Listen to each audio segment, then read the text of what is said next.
The expanding West Asia war, there seems to be no end to the human cost of the conflict. In fact, on both the war fronts, Gaza as well as in Lebanon, it's a humanitarian crisis that has now taken center stage. In fact, little children, young women, all bearing the brunt of the ever-expanding conflict.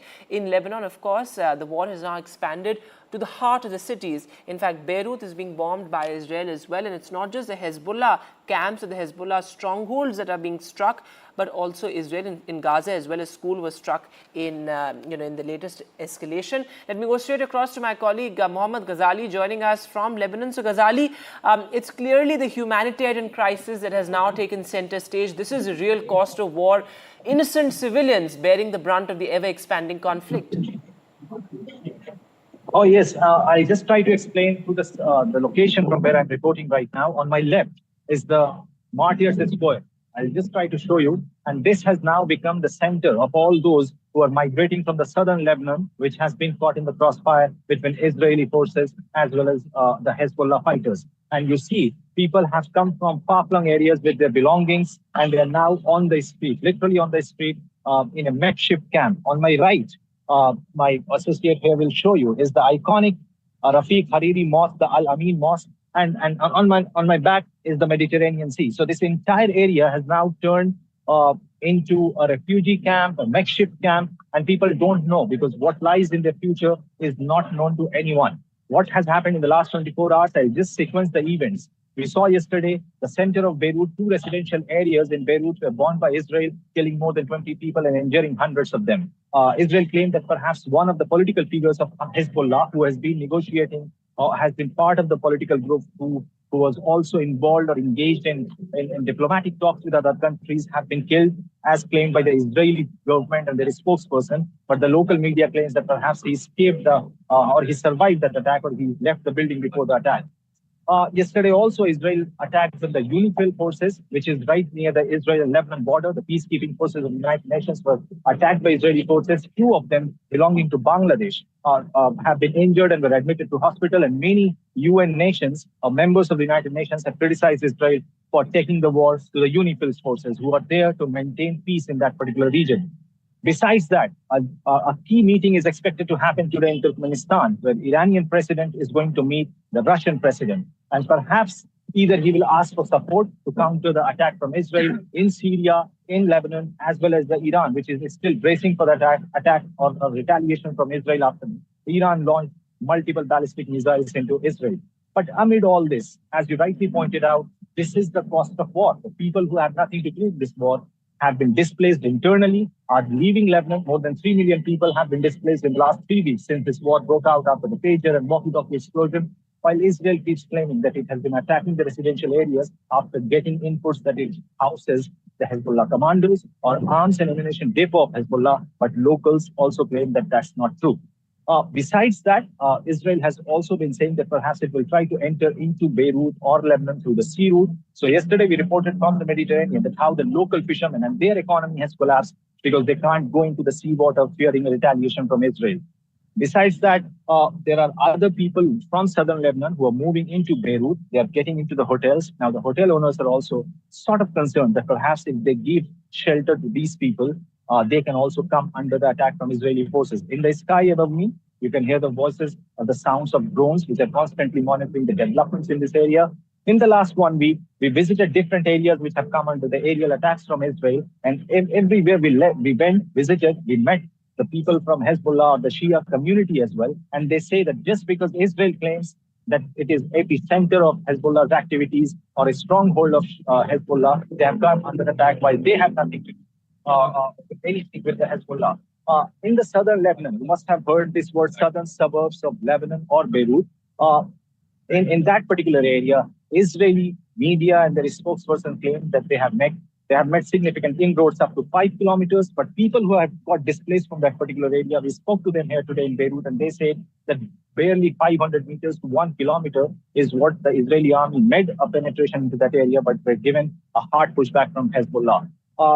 very reliably, we can claim that perhaps Israel is facing a strong pushback on the southern border, and that is why they're choosing this aerial attacks, because Hezbollah or the Lebanese army or the defense forces here doesn't have that capacity or any kind of aerial defense system to check the aerial attacks. On my right is the airport of Beirut. We can't show it from here, but it is closely located from this particular city center.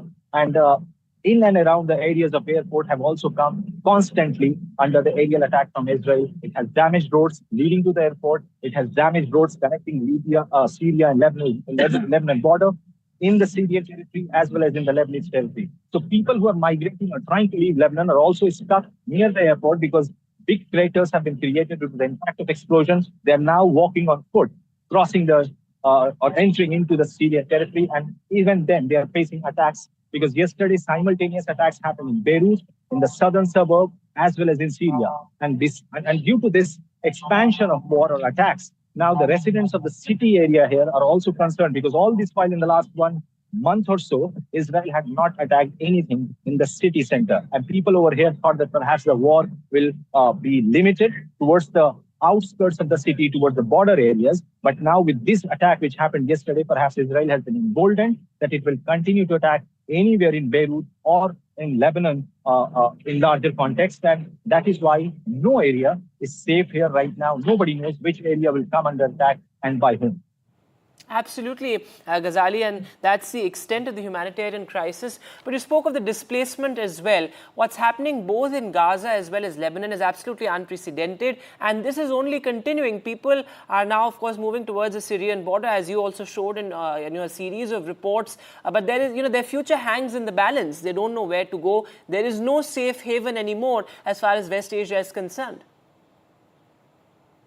Certainly, and a lot of these people are Syrians who had migrated from Syria due to the impact of civil war after 2011, the Arab Spring, in 2014 after the emergence of ISIS there. And now they are forced to go back into the same territory, fearing yet again a reprisal by the Assad's forces there because they had left those territories criticizing Assad. And now they had come over here into Lebanon. But now, due to this particular attack near the border areas, they are yet again forced to go there. And they don't know whether they will get a safe shelter over there or by when they can expect to return back to Lebanon. So there are Lebanese families, there are Syrian citizens who are trying to escape this city as well as the other areas of Lebanon because the war is expanding. And we have been reporting and saying this perhaps every day that the war is expanding, or are we expecting a bigger war? The bigger war is right now on because Israel has also warned people getting into the sea, the fishermen, or even the tourism sector has got hit because right behind me, if you see that's a bay area where people get into the sea on ships, on boats, and their economy has also almost collapsed because they don't have any kind of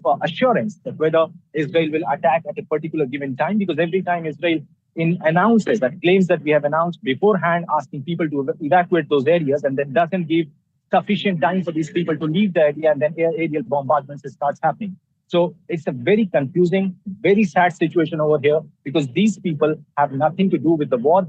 And also as far as the public opinion is concerned, we spoke to multiple people in the city, in the southern suburbs who are under the attack or those who are not under the attack. So the opinion is divided. Some say that perhaps Hezbollah is responsible for getting this war into Lebanon. But there are many who also say that perhaps Hezbollah should be there to stop this war as well. Because what happened in 1982, Israel invaded Lebanon, used the same term, limited invasion. It stayed in Lebanon for 18 years.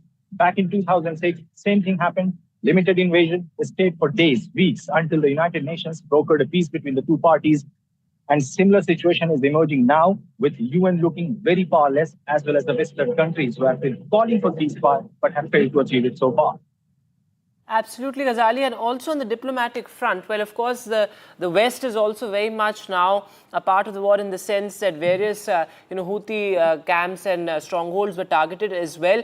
But looking at what seems to be a shift in the war, these are not just Hezbollah or Houthi strongholds that are now being struck or bombed. These are civilian areas that are being targeted. So, a lot of war crimes perhaps also being committed as we speak, though, as many would point out, in the fog of war, as it were, we don't really know what's happening on the ground in the sense that who's being targeted, who's not being targeted. And ultimately, it's really civilian areas to which the war has now expanded to. See, if you see the sequence of events in the last 1 year since October 7, the logic given by the forces of occupied Palestinian territory is that we are only concentrating our focus, using the term precise attack, on targeting the Hamas operatives or the Hezbollah operatives. But in the end, it is the collateral damage for which the civilians are getting caught in crossfire. They are getting killed. Thousands of kids have died. Even here, we have visited places which bore the brunt of this war, which got the aerial strikes. And even there are no enough means through which the hospitals are flooded. The government schools in the entire country have been turned into refugee centers. People are getting into there, but even there, they are not feeling safe, forcing themselves to leave the country. And they don't have enough means and resources to even reach till the border areas, which already has come under attack twice since we have landed in Beirut in the last 1 week. So utter chaos in the region. And with it started off with Gaza Strip. We got the Houthis involved in it. Attacks happened in Hodeidah port in Yemen. We got Syria, which is under attack. Multiple strikes have happened in Syria in the last 48 hours. Israel keeps claiming that these are the IRGC commanders, or the port areas in Syria is receiving arms from Iran or other allies. And then attack in the city center in Beirut has been the most shocking one in the last couple of days, because nobody has thought, because this city area is not considered a stronghold of Hezbollah or the community which is associated with it, or what the West perceives as association of Shia community with Hezbollah. But even these people have come under the attack, and that is what has worried or has become a major concern for the residents in the city who were the witness to the war, but not the victims themselves. But now they are bracing that perhaps the attacks will engulf the city or the urban areas of the capital city as well.